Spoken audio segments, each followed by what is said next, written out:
Police face danger every day, but some calls are different. Some nights they respond to places where logic, reality, and fear collide. And what they encounter isn't human. Tonight I am sharing 5 true police horror stories that will make you question everything you think you know about the world after dark. Stay alert, because some things are still watching. Story 1. The House That Watched Me. I still remember the night I responded to that call as if it happened yesterday. I was a rookie then, barely 6 months on the force, still learning the delicate balance between authority and fear. It was in a small town in rural Ohio, a place so remote you'd need to follow a single winding dirt road for miles to find it. That night, the call was straightforward enough on paper. Missing child, possible runaway. But something about the way the dispatcher's voice faltered, the way she repeated the address, made my stomach tighten.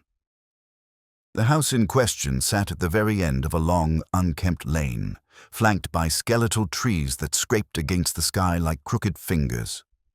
It was Victorian, imposing, and uninhabited in appearance, though a single upstairs window glowed faintly. Moonlight slanted across the porch, casting long, distorted shadows over rotting steps. I remember gripping my flashlight and my service pistol, my palms slick, trying to calm the gnawing sensation in my gut. As soon as I stepped onto the porch, the hair on the back of my neck stood on end. The air felt heavy, almost wet, like it resisted me entering. I remember thinking, this house doesn't want to be entered. The creak of the boards beneath my boots echoed through the still night, but it wasn't my footsteps alone. Somewhere behind me, soft and almost imperceptible, I thought I heard another. A shuffle or a drag, but when I turned, nothing was there. Inside, the house smelled of old wood and mildew. Dust floated in beams of moonlight, disturbed only by my careful movements. The living room was empty, save for furniture draped in white sheets, ghostly shapes in the dim light. An old grandfather clock stood in the corner, its pendulum unmoving, yet the ticking sounded faintly in my ears, irregular and offbeat, like it wasn't keeping time at all. I called out softly, "Hello, I'm Officer Daniels. Is anyone here?" My voice sounded absurd in the silence. And then I heard it, a whisper, faint, almost swallowed by the house itself, yet distinct. "Don't leave me." I froze. My flashlight's beam quivered as I aimed it toward the staircase. The sound had come from above, the direction of the single glowing window. My rational mind screamed that it could be a child, scared and hiding. But something primal warned me. Whatever it wasn't ordinary. Step by step I ascended the stairs. They groaned under my weight. The flickering light from the upstairs window pulsed, like the house itself was breathing, inhaling, watching. When I reached the hallway, the air felt colder, and the whisper returned, now clearer, almost pleading, "Please, don't go." The bedroom door at the end of the hall was slightly ajar. I pushed it open slowly, gun raised, and shone my flashlight across the room. It was empty. No child. No bed disturbed. Just pale wallpaper curling at the corners and an old mirror on the wall. And then I saw it. The mirror wasn't fogged. It didn't reflect the room normally. Instead, letters scratched into the glass shimmered faintly under the beam. "I see you." I remember my hand instinctively gripping the doorframe for support. My rational mind tried to explain it away, vandalism, a prank, but the sense of being watched, of something standing just outside my vision, made that impossible. The hairs on my arms prickled as I slowly stepped closer to the mirror. Then, something moved behind me. I spun around, gun raised, flashlight slicing through the dim, but there was nothing but shadows. And yet, I felt it. That presence, breathing just beyond perception. A weight pressing against the back of my neck, urging me to leave. I did the only thing that seemed rational at the time. I left. Not quietly. not cautiously. I ran down the stairs, out the door, and into my cruiser. The engine roared to life, breaking the oppressive silence of the night. I told myself it was over, that I'd just encountered a freaky, abandoned house. But that feeling, the eyes on me, the weight of that unseen gaze, didn't vanish. It lingered like smoke, sticking to my skin, to my mind. The next day, I returned with a search team, a few more experienced officers who were curious about my account. But when we reached the location, nothing. No Victorian house. No porch. No steps. Only dirt, uneven and trampled in patches where the road met the clearing. I couldn't comprehend it.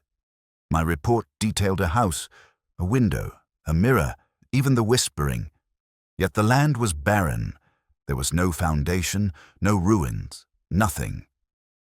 Weeks later, I learned the call about the missing girl had been traced back to a disconnected line. No traceable number, no originating address. Officially, the case was closed as a runaway that was never found. But I knew, deep down, it wasn't that simple. Over the years, I've avoided that road entirely. Occasionally, I drive past the edge of the clearing, the one spot where the trees thin. At night, sometimes I swear I see a flicker of light where there should be none, or a shadow standing at the end of the lane, watching. I've never investigated. I've never wanted to. The scariest part, the part that gnaws at me when I'm alone, is knowing I wasn't imagining it. I know I saw that house. I know it watched me. And sometimes, in the quiet moments before sleep, I hear a faint whisper, carried on the wind, calling my name. It's been years, but I still can't shake the feeling that if I ever go back, it will be waiting, watching, and it won't let me leave a second time. Story 2. I've worked in dispatch for over a decade, and in all that time I thought I'd heard every kind of emergency call imaginable. Domestic disputes, car accidents, break-ins, the usual chaos. But there's one call I'll never forget. One that didn't feel real even as it happened. One that still keeps me awake some nights. It was just past midnight when the call came in. The line was crackling, faint at first, then suddenly clear. A man's voice, panicked and urgent, broke through the static. "Someone's in my house," he shouted, breath ragged. I grabbed the headset and keyed the line. "Sir, can you calm down? Where are you?" I asked. But there was no response. Only silence. My instincts told me something was wrong, but I couldn't place what. I tried calling him back, my fingers trembling as I dialed the number. It rang once, twice. Then a distorted whisper answered. It sounded like his voice, but broken, warped, unnatural. "Don't come here." I froze. The words weren't just strange. They were terrifying. They carried a weight, a kind of menace that you can't explain logically.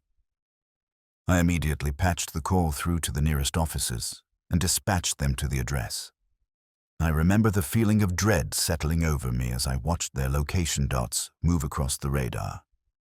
Something about that house didn't feel like it belonged in the real world. The officers arrived within 10 minutes.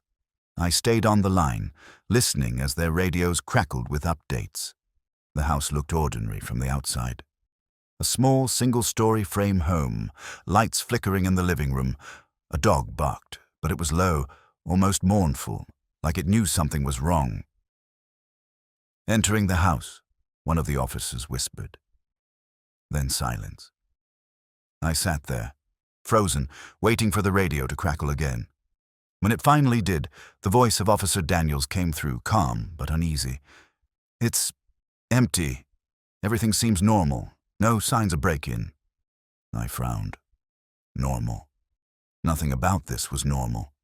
The call, the warning, the flickering lights. It all pointed to something else. Something unseen. Daniels continued, describing the interior. Neat living room, nothing out of place. But the basement door was slightly ajar, a faint yellow light seeping from underneath.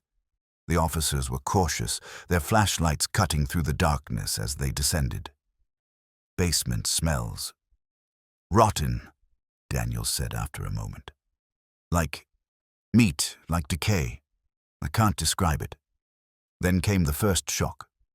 Scattered across the floor were photographs. Hundreds of them, all of people. Men, women, children, all asleep. Some in their beds, others on couches.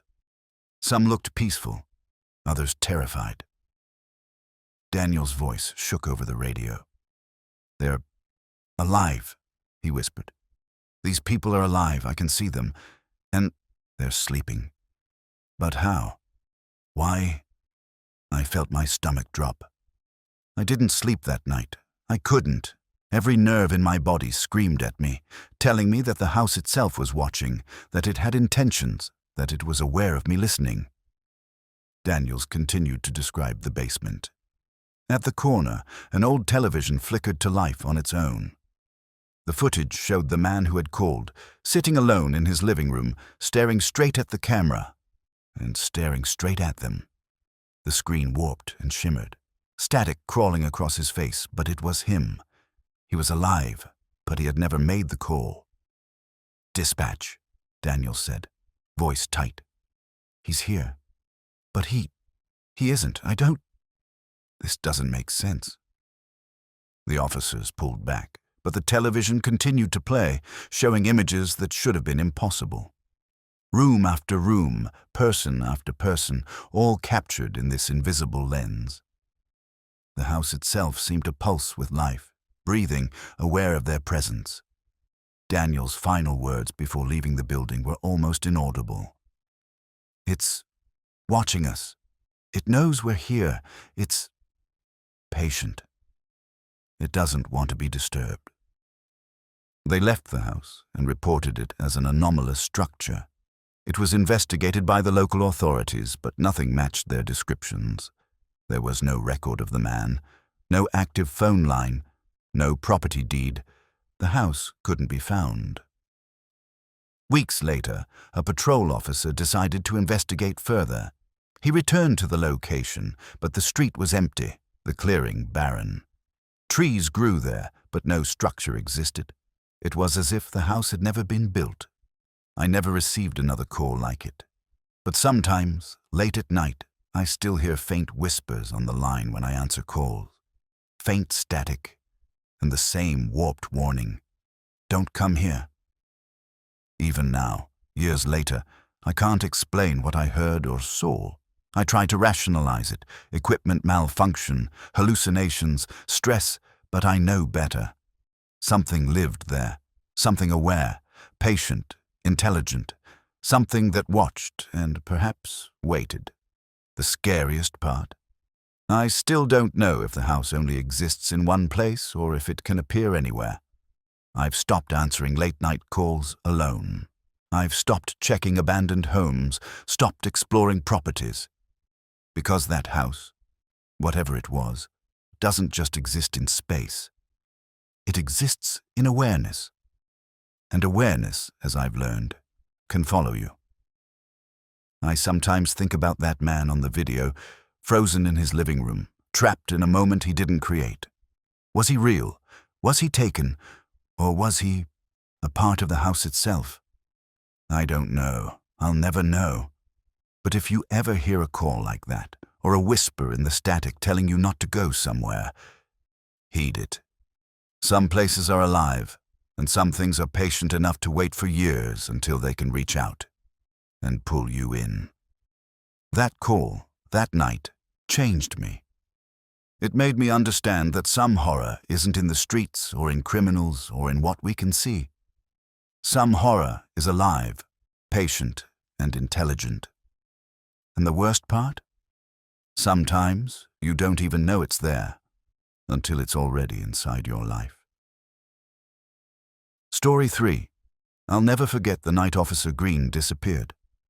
I'd been a rookie for barely a year, and Green was my partner. He was older, seasoned, the kind of cop who had seen it all and carried it with a quiet, steady confidence. I admired him. Until that night. It was late fall, and the fog had rolled in thick across the outskirts of Portland. We were patrolling a stretch of road that wound through dense forest, a place locals avoided after dark. The call came in around midnight. Reports of children screaming in the woods, faint but desperate. No one could tell exactly where. My stomach twisted. We were supposed to respond, but even as Green drove, a sense of unease settled over me, something I couldn't shake. The road narrowed, trees arching over like cathedral ceilings. Fog clung to the headlights in ghostly halos. Every mile we drove, the darkness seemed to press closer, thickening around the cruiser, muting sound. My radio was quiet. The only noises were the engine and the occasional crack of a branch under the tires. When we reached the reported location, the fog was nearly impenetrable. Visibility dropped to mere feet. Then, faintly, I heard it. Laughter. Children laughing. At first, I thought it might be a prank. Maybe hikers or teenagers messing around. But the sound was wrong. It echoed, but there was no depth, no warmth, just a hollow, repeating sound that felt layered, as if multiple voices were stitched together unnaturally. Green volunteered to go in first. He disappeared into the fog like he'd stepped off the edge of the world. I waited in the cruiser, tension coiling in my chest, listening to the fog swallow his movements. Minutes stretched into eternity. Then came the radio. "Dispatch. I see them." Green's voice came through, trembling. "I see them. Everywhere." My stomach dropped. "Green, what do you mean? Are the kids there?" Silence, then more static. And finally his voice again, whispering, "No, not kids. Not children. Something else." I grabbed the radio, tried to tell him to come back, but the signal faltered. Static swallowed his words. I stepped out of the cruiser, fog curling around my boots like fingers trying to pull me in. I called his name, but only my voice returned, swallowed by the oppressive darkness.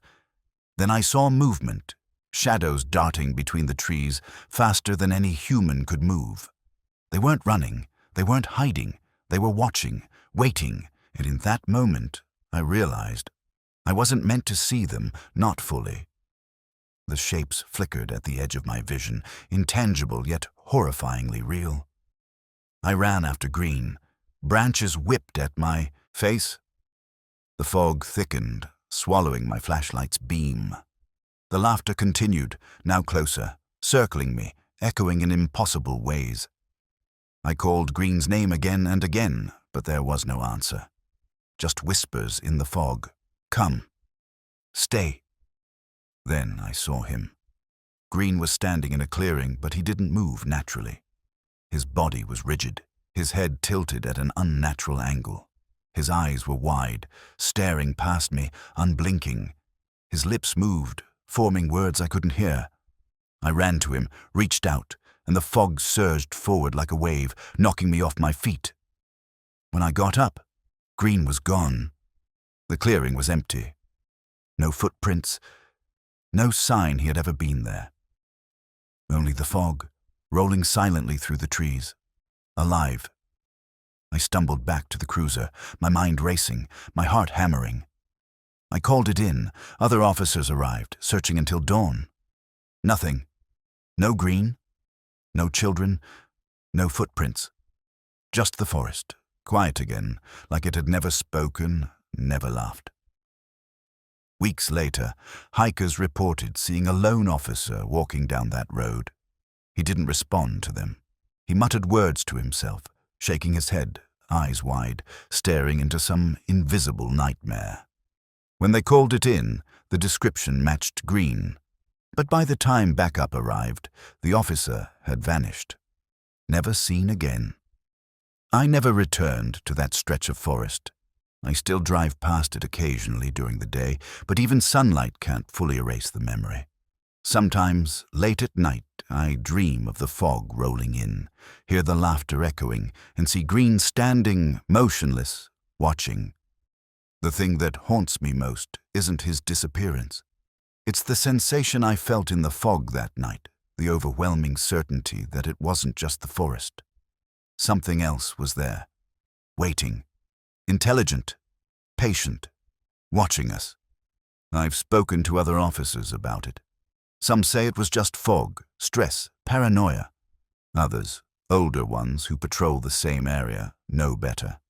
They tell you in hushed voices, never go in the fog at night, it takes what it wants. I learned that lesson the hard way. Sometimes I think about Green, lost in that fog, trapped in some other place between our world and something else. And I wonder if I would have survived that night at all, had I stayed in the woods longer, had I followed him further. The forest keeps its secrets, and some nights, I swear, I hear laughter through the trees even when I'm miles away. The scariest part? It isn't that Green disappeared, it's knowing that whatever took him is patient. It waits, and it remembers, and it might still be there, watching, waiting for the next patrol to drive past. Story 4. I've been on the force long enough to witness things that defy explanation. Domestic disputes, violent crimes, missing persons. They are horrifying in their own right. But nothing prepared me for the night we responded to the call about a man and a woman whose argument escalated into something unnatural. That night left scars, not on my body, but on my mind, and I'll never forget it. It was around 11:30 p.m. when the dispatch call came through. The address was in a quiet suburban neighborhood, one of those streets where the streetlights flicker intermittently and the houses seem too perfect to be real. The report was simple enough: loud shouting, possible domestic violence. But the tone in the dispatcher's voice was different, an edge of unease that made my stomach churn. My partner and I, both seasoned officers, arrived within minutes. The street was eerily quiet. Not a single car was parked outside. Only one house had its lights on, a dim, flickering glow spilling from the kitchen window. The air smelled faintly of ozone, like before a storm, but colder, metallic. I drew my flashlight and gun instinctively, a habit developed over years of walking into situations where normality often hides chaos.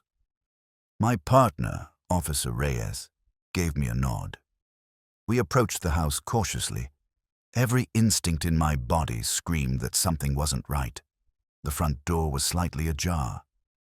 I remember thinking how odd it was, the kind of door that never opens on its own. We stepped inside, calling out, our voices swallowed by the thick, cold air. The living room was immaculate, untouched, almost sterile. There were no signs of struggle, no overturned chairs, no broken items. It was too quiet, too perfect. Then, we noticed the walls.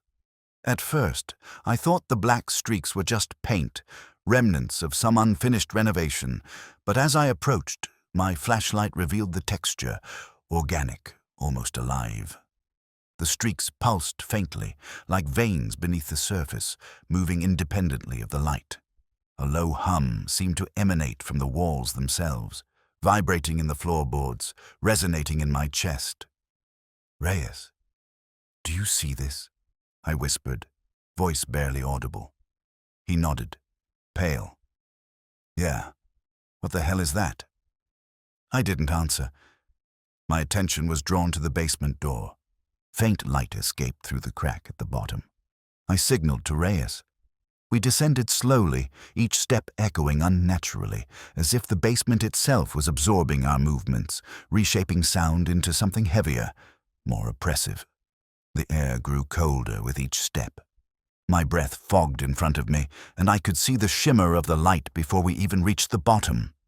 The smell hit first, rotting earth mixed with something chemical, like ammonia and decay. It was unbearable, clawing at my throat and eyes. And then I saw them, hundreds of objects scattered across the basement floor, photographs, personal items, handwritten notes. They depicted people we knew, neighbors, strangers, all inside their homes. Each photo was time-stamped. Each photo showed them performing mundane activities, brushing their teeth, reading, sleeping, but there was something wrong. Something knowing. Their eyes, even in still images, seemed aware, watching, judging. Who? Why? Reyes stammered, stepping back. I was frozen, my instincts screaming to leave, but curiosity anchored me, dragging me closer to the center of the basement. That's when the phone started ringing. All of them. Landlines, cell phones, disconnected numbers. I didn't even know how they were powered. Yet they rang simultaneously, shrill, overlapping, a chorus of alarms that pierced my skull. I answered one. Nothing but static at first. Then a whisper, soft and distorted, carrying an intelligence that made my blood run cold. "We know you're here." I dropped the phone. It hit the floor with a metallic clang. The other phones continued, ringing and ringing, each one a voice, each one a warning, each one a proof that we weren't alone. And then the walls moved, not like shadows or reflections, but the very surface of the walls shifted. The black, pulsing streaks warped, stretching toward us, reaching, coiling, alive. I stumbled backward, tripping over the scattered items, my heart hammering, sweat freezing on my skin despite the cold. Reyes grabbed my arm. "We need to get out, now!" he shouted. We ran up the stairs, the walls seemingly closing in, the hum intensifying, vibrating in our ears. The door to the basement slammed behind us with a force that rattled the entire house. I reached for the front door, yanking it open, and the cold night air hit me like a physical blow. But outside, there was nothing. No lights, no street, no houses. Only an empty void, darkness stretching farther than the eye could see. I turned to call for Reyes, but he was gone. Vanished into the night, leaving me alone with a soundless scream building in my chest. I ran blindly, guided by instinct rather than sight. Hours later, I found myself back on the street where the house should have been. It wasn't there, just empty lots, overgrown grass, the suburban streetlights flickering as if nothing had happened. I searched the area for days. Nothing. No evidence, no trace of the house, no explanation. Reyes never spoke of it again. He avoided me, avoided the subject entirely. And I couldn't forget. Weeks later, I began to notice small things. Phones ringing late at night with static. Shadows moving just beyond the corner of my eye. Objects in my apartment slightly misplaced as if someone or something had entered without my knowledge. Friends mentioned seeing reflections in mirrors that weren't theirs, hearing whispers with no one in the room. I started documenting everything, trying to rationalize, but nothing made sense. I went back once, months later, to the street. Daylight showed me only emptiness, grass, and cracked asphalt. I called the local authorities to verify the house ever existed. No records, no permits, no past complaints. Nothing. Even the neighbors, real ones, claimed to never have seen a house there. I've since learned a terrifying truth. Some things don't, just hide in places. Some things observe, some things record, and some things reach. They watch you, wait for the moment you cross into their space, and then they show themselves. The night we responded to that call changed me. I no longer see the world as safe. I no longer trust the ordinary. I don't believe in ghosts. Not exactly. But in something else. Something patient. Something intelligent. Something that knows when you're looking and waits for you to know it too. Sometimes, when I'm alone at home and a phone rings, I hesitate before picking it up. Sometimes, in the hum of silence, I hear whispers, and I think about that night. That house that shouldn't have existed, that knowledge that we were never supposed to gain. That night taught me something every officer fears to admit. Some horror doesn't wear a face. Some horror waits in the things we take for granted. In walls, in rooms, in objects that seem ordinary. But when you cross into their world, they know. They always know. I still patrol, still respond to calls, but I avoid domestic disputes at night whenever I can. Not out of laziness or fear of paperwork, but because I know now that not every call is human. Some are something else entirely. Something that knows you, watches you, and waits for you to make a mistake, and I will never, ever forget the night we learned too much. Story 5. I've seen a lot in my years as a police officer. Violence, deceit, murder, human evil has a way of leaving marks that never fully fade. But nothing I witnessed was as unsettling, as profoundly disturbing as the events surrounding one particular inmate. I've never shared this story publicly. Not because it isn't real, but because people wouldn't believe it. Even I struggle to make sense of it now. It started on a cold winter night at the county detention center. I'd been assigned to oversee the intake of a new inmate, a man named David Harlow. His charges were serious, multiple counts of assault, breaking and entering, and resisting arrest. But what struck me first wasn't his criminal record. It was the way he looked at me. His eyes were pale, almost translucent, and they didn't seem to reflect light the way a normal human eye does. They weren't empty. No, they were full. Full of something else. At first he was quiet, compliant even. The intake procedure went smoothly. He was placed in solitary for observation because of his violent tendencies. Solitary is a standard procedure, but in my experience, most inmates react with anger or despair. David. He didn't react. He just sat, staring at the walls, unmoving, silent. I thought he was simply strange. A few days passed. At night I would check on him as part of routine surveillance. The first unsettling thing happened during one of these checks. His cell was dark, save for a faint glow emanating from the corner, though the cell had no light source. I stepped closer, flashlight in hand, and saw him whispering. At first I thought he was talking to himself, repeating prayers or some form of meditation, but the words weren't English, nor any language I recognized. They sounded guttural, ancient, and almost musical, like chanting. "David?" I called softly. He didn't respond. His lips moved faster now, shaping sounds that made the hair on my neck stand on end. I backed away, telling myself it was just stress, imagination, but even then I felt it, a presence.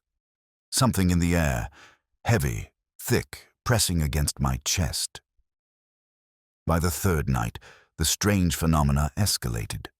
Officers who walked past his cell reported hearing whispering, even when David was silent. Some claimed to see shadows moving in the corners of their vision. One guard swore that his own reflection in the cell bars had shifted just for a moment and smiled at him.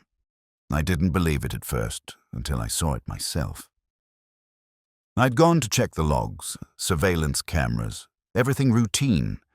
Nothing abnormal appeared on the tapes, at least not at first glance.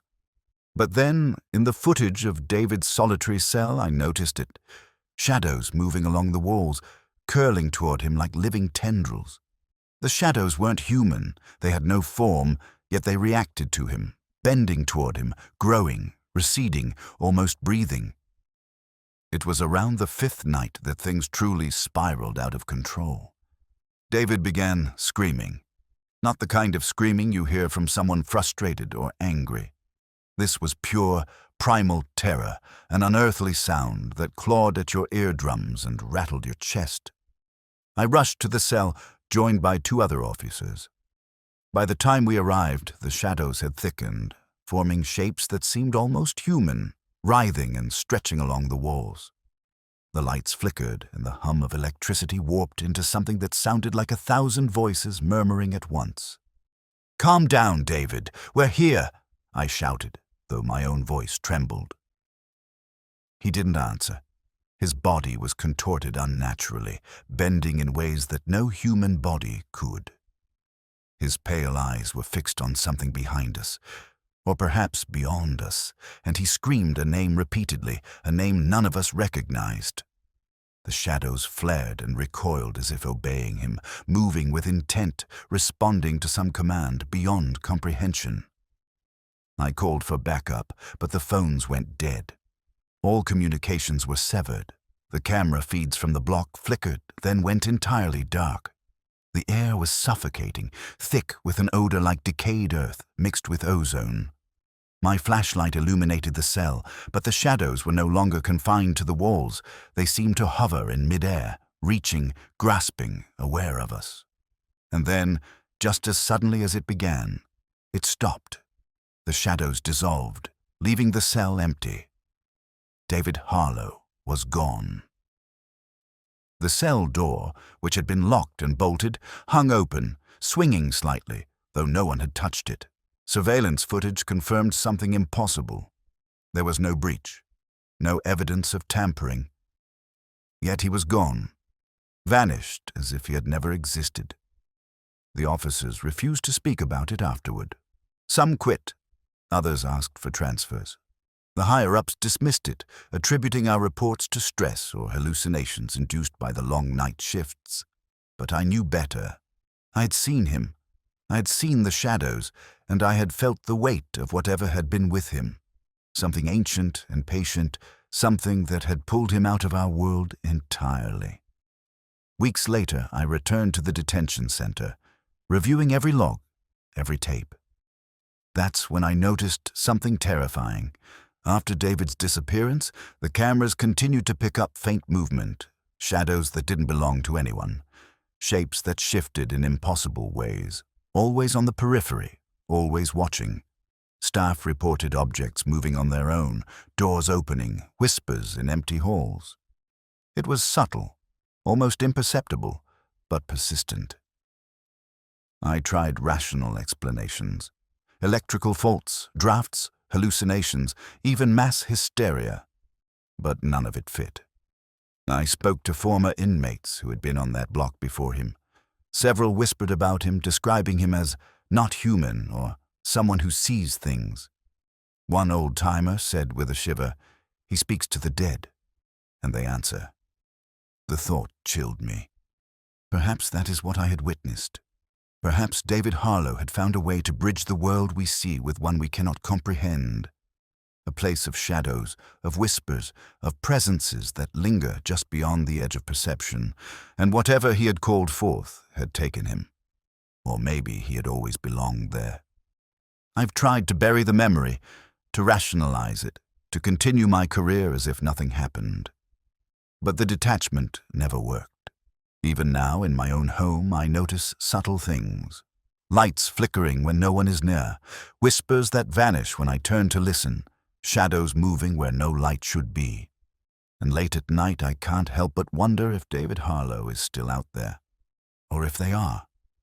Watching. Waiting. Patient. The most haunting part is this. I don't know if he was the danger, or if he was the warning. The officers who replaced him on the block report similar phenomena. Footsteps echoing in empty halls, shadows that don't belong to anyone, voices that whisper in languages no one understands. The detention center, which should have been mundane, became a place alive with something that should not exist, and I know it isn't confined to that location. Not really. Presence, once it reaches into our world, can spread, can linger, can follow. I tell this story only now because it must be remembered. People need to know that some horror doesn't scream. Some horror waits silently in corners, in cells, in shadows that seem too long or too dark. Some horror is patient enough to speak to the dead, and to take them one by one, without warning, without reason.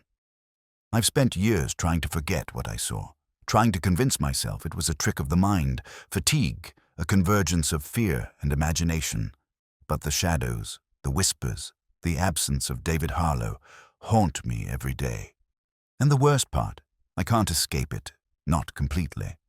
Because once something like that touches your world, once you've seen it, it lingers. Waiting, watching, learning.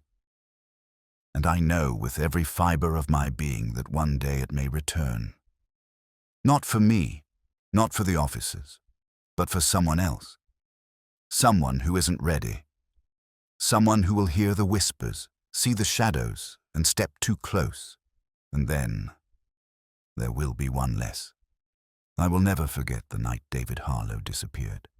I will never forget the way the shadows bent, twisted, and reached toward him as if he were their key to this world. And I will never forget the sound of his screams, echoing across the walls, across the cameras, across the line between the living and whatever waits beyond. I don't believe in ghosts. I don't believe in spirits. But I do believe in what I saw. I believe in the unseen. I believe that some presences, some horrors, are patient, and I know they are always waiting.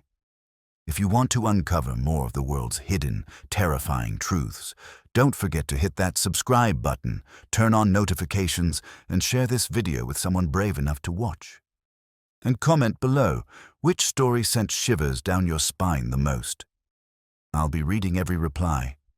And some things you might just want to keep to yourself.